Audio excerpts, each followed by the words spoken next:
नदी से क्वेश्चन आएगा। अब क्यों आएगा? क्योंकि भारत और पाकिस्तान से युद्ध हो रहे हैं और पाकिस्तान में जो पानी जा रहा था सिंधु नदी का, उसको भारत ने बंद कर दिया है। तो ये बंद कर दिया है, इससे इसकी कौन सी सहायक नदी है सिंधु नदी की, कहाँ से निकलती है, कौन से यहाँ पर अभ्यारण्य है, ये सब भी क्वेश्चन पूछ सकता है। तो आइए हम जानते हैं कि क्या पूछ सकता है। तो सब कुछ बताएंगे पूरा डिटेल में। पहले तो हम सिंधु, झेलम, चिनाब इनके बारे में थोड़ा थोड़ा जानेंगे।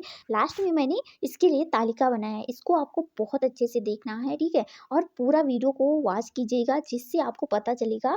बहुत अच्छे से मैंने लिखा है, एक बार देखेंगे तो अच्छा आपको लगेगा। सब कुछ लिखने की कोशिश की है जो हो सकता है और जिससे क्वेश्चन पूछ सकता है। तो आइए देखते हैं, और आपको पढ़ के ही जाना है कि क्वेश्चन पूछ आपको पढ़ के ही जाना है, क्योंकि इससे आपकी श्योर है कि क्वेश्चन पूछेगा ही पूछेगा। तो आइए जान लेते हैं हम कि क्या क्वेश्चन पूछता है। पहले तो देखते हैं कि भारत और पाकिस्तान के बीच प्रमुख कौन सी नदी है। तो प्रमुख नदी हम आपको बताते हैं कि सिंधु नदी के बारे में पहले बात करते हैं। तो इसकी उत्पत्ति कहाँ से होती है? तो ये मानसरोवर झील के पास तिब्बत से होती है। तो वहाँ से ये नदी निकलती है, सिंधु नदी, ठीक है। वहाँ से वो निकलती है, उसकी उत्पत्ति होती है। अब देश की बात करते हैं, कौन कौन से देश से होकर गुजरती है। तो ये चीन के तिब्बत में, भारत में लद्दाख और जम्मू कश्मीर से होते हुए पाकिस्तान में आती है, ठीक है, सिंधु नदी। अब इसकी लंबाई की बात करते हैं, तो इसकी लंबाई 3180 किलोमीटर है। सिंधु नदी की लंबाई इतनी है। अब बात करते हैं जो इसका बहाव है, भारत में ये जम्मू कश्मीर और लद्दाख में है। और इसकी जो प्रमुख सहायक नदी हैं सिंधु नदी की, वो झेलम, चिनाब, रावी और सतलज हैं, ठीक है। अब यहाँ हम बात करते हैं कि अभ्यारण्य बात कर लेते हैं। तो यहाँ अभ्यारण्य देखेंगे आप कि हेमिस राष्ट्रीय उद्यान है वहाँ पर। अब ये किस राज्य में है? केंद्र शासित प्रदेश में है, तो ये लद्दाख में है। और वहाँ पर एक और अभ्यारण्य है जिसका नाम है दाचिगामा राष्ट्रीय उद्यान, ये जम्मू कश्मीर है। आपको याद रखना है, यानी कि दाचिगामा राष्ट्रीय उद्यान कहाँ पर है? तो ये जम्मू कश्मीर में है। और हेमिस राष्ट्रीय उद्यान कहाँ पर है? तो ये लद्दाख में है। इसके महत्व क्या है? तो सिंधु नदी जो आपके है, ये जल संधि कब हुई थी, ये भी पूछ सकता है। तो इसकी जो जल संधि हुई थी सिंधु नदी की, तो ये 1960 में हुई थी, भारत और पाकिस्तान के बीच में जल के बंटवारे के लिए हुए थे। अब बात करते हैं हम दूसरी कौन सी नदी है, तो वो दूसरी नदी है झेलम। अब झेलम की भी बात करते हैं, तो झेलम नदी की पहले उत्पत्ति कहाँ होती है? तो ये होती है बेरीनाग जो कि जम्मू कश्मीर में है, वहाँ से इसकी उत्पत्ति होती है झेलम नदी की। अब ये किस देश से होकर गुजरती है? तो ये भारत और पाकिस्तान से होकर गुजरती है। इसका बहाव जो होता है, ये इसका बहाव जम्मू कश्मीर में होता है। और यहाँ पर कौन से अभ्यारण्य और झील हैं? तो यहाँ पर बुलर झील है। कहाँ पर है? तो सिंधु नदी के पास जम्मू कश्मीर में बुलर झील है। भारत की सबसे बड़ी मीठे पानी की झील है बुलर झील। और ये कहाँ पर है? तो ये है जम्मू कश्मीर में है। अब पूछ लेता है कौन सी नदी के किनारे है, तो ये नदी का नाम बताएंगे, झेलम नदी के पास से है।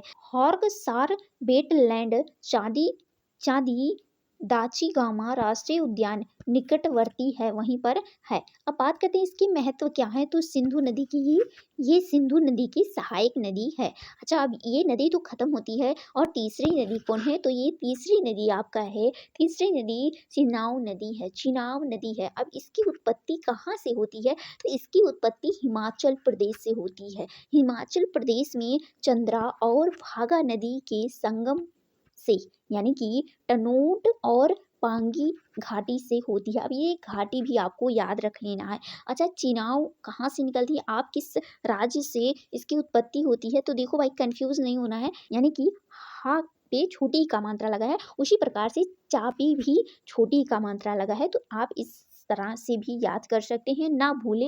जिससे बहुत बच्चों का डाउट होता है कि कहाँ से कौन नदी की उत्पत्ति होती है, तो ये कंफ्यूजन बच जाती है। तो इसको दूर करने के लिए आप कोई ट्रिक यूज कर सकते हो, ठीक है। अब ये बात करते हैं किस देश से होकर गुजरती है, तो ये भारत और पाकिस्तान से होकर गुजरती है।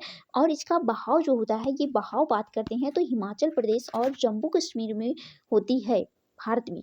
और अभ्यारण्य यहाँ पर कौन है? तो यहाँ पर जो अभ्यारण्य है वो है किश्तवाड़ राष्ट्रीय उद्यान, वहाँ पर है, ठीक है? कहाँ पर है? तो चेनाब नदी के पास।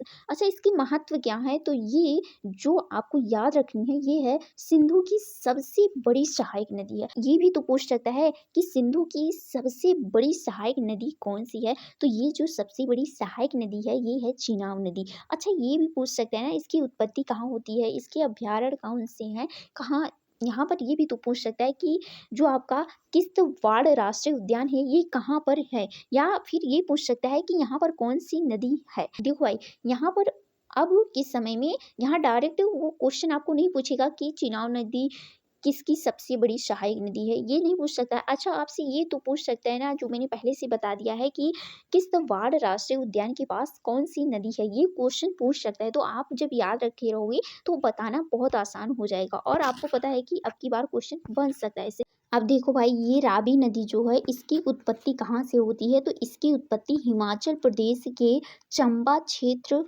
में होती है। अब यहाँ बात कर लेते हैं कि जो हिमाचल प्रदेश जो चेनाब नदी थी, वो हिमाचल प्रदेश के भागा और चंद्रा नदी से निकलती थी और ये चंबा क्षेत्र से निकलती है, ये आपको याद रखना है। अच्छा, इसका जो बहाव होता है, ये होता है भारत और पाकिस्तान से होती हुई जाती है और भारत में केवल बात करती है, इसका बहाव हिमाचल प्रदेश और पंजाब में होता है। यहाँ पर कौन से अभ्यारण्य या फिर स्थल हैं? तो यहाँ पर कालेश्वर राष्ट्रीय उद्यान है, ठीक है? कालेश्वर राष्ट्रीय उद्यान है। इसका जो महत्व क्या है? तो ऐतिहासिक लाहौर शहर इसी के किनारे बसा हुआ है। अच्छा, ये भी पूछ सकता है अब की बार कि लाहौर जो शहर है, वहाँ पर कौन-सी नदी है? तो वहाँ पर रावी नदी है, ये आपको याद रखना है। ब्यास नदी की बात करते हैं, तो ब्यास नदी की उत्पत्ति कहाँ से होती है? तो ये हिमाचल प्रदेश के वीरकंठ वीरकंठ में होती है इसकी उत्पत्ति। अब बात करते हैं देश की कि केवल भारत में ही इसका बहाव होता है, यानी कि सतलज में मिलती है ये नदी। जो ब्यास नदी है, ये सतलज में मिलती है और केवल इसका जो बहाव होता है, ये भारत में होता है और जो फिर पाकिस्तान में जाती है, ठीक है? फिर बाद में पाकिस्तान में जाती है। भारत में कहाँ-कहाँ पर किस राज्य में इसका बहाव होता है? तो हिमाचल प्रदेश और पंजाब में होता है। यहाँ पर कौन से अभ्यारण्य या फिर कौन से स्थल हैं? तो यहाँ पर ग्रेट हिमालयन नेशनल पार्क हैं, ठीक है? ये यहाँ पर ये पार्क हैं। इसकी महत्व क्या है? तो रावी नदी के साथ मिलकर भारत के पंजाब को सींचती है, यानी कि वहाँ पर सिंचाव का कार्य करती है। अब बात करते हैं कि लास्ट नदी कौन सी है? तो ये है सतलज नदी। सतलज नदी की उत्पत्ति मानसरोवर झील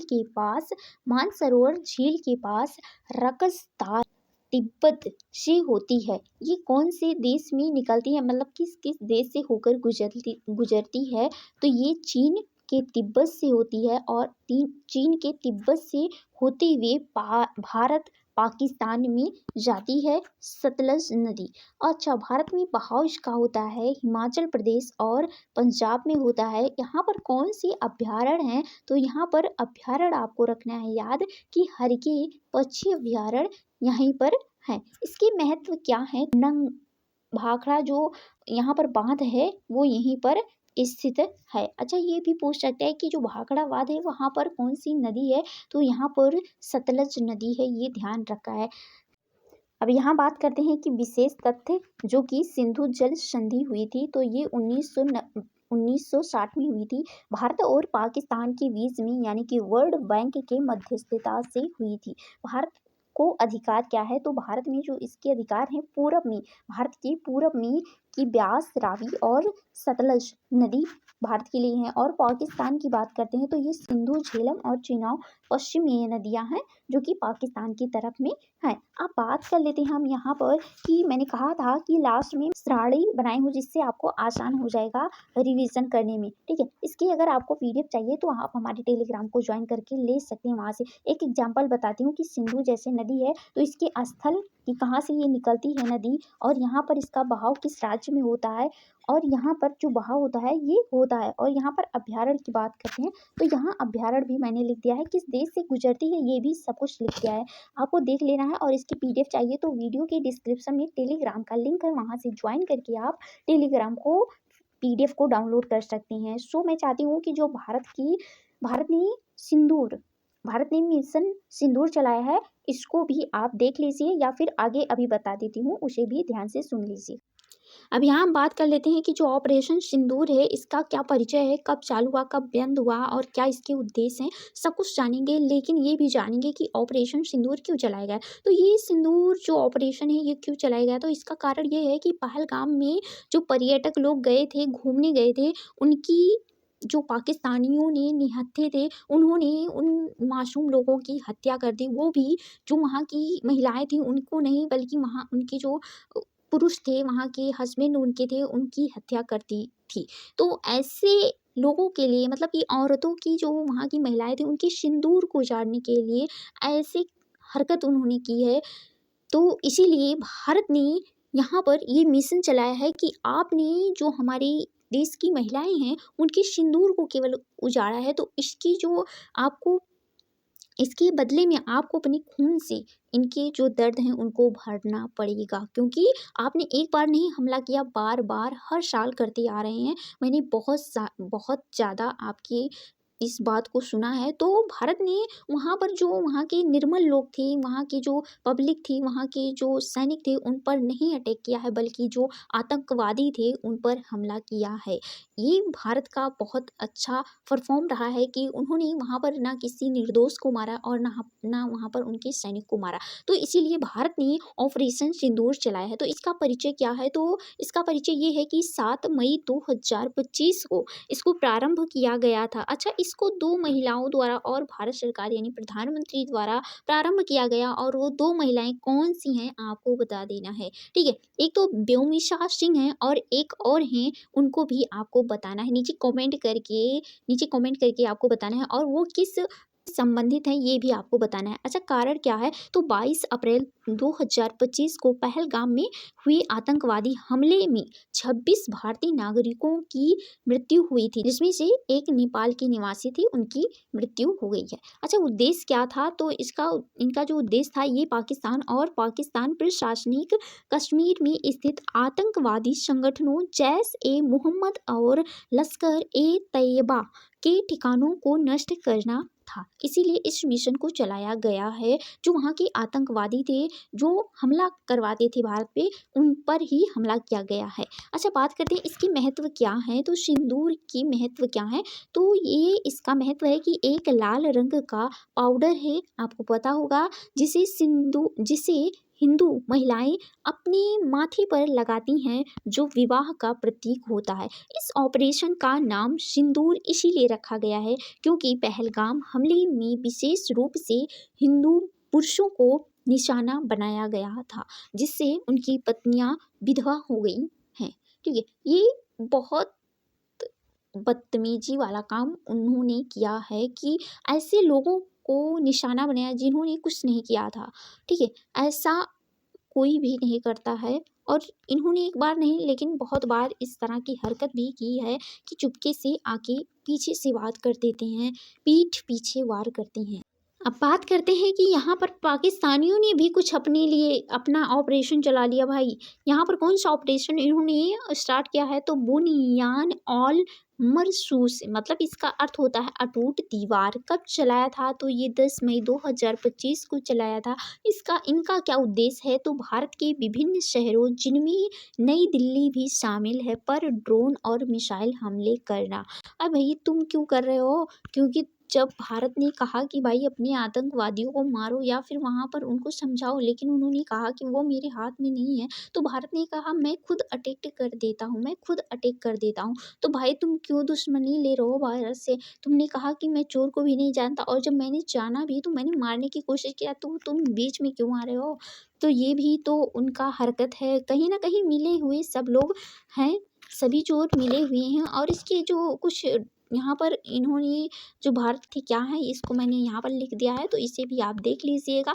ये बहुत इम्पोर्टेंट है, इसीलिए मैंने सोचा आपको बता देती हूँ। सो आप इसके बारे में एक दो बार ज़रूर देख लीजिएगा वीडियो को, और पीडीएफ चाहिए तो टेलीग्राम पे मिल जाएगा। और आपको वीडियो कैसा लगता है नीचे ज़रूर कमेंट कीजिएगा, और इसी तरह की वीडियो के साथ हम आपसे मिलते हैं किसी नेक्स्ट वीडियो में।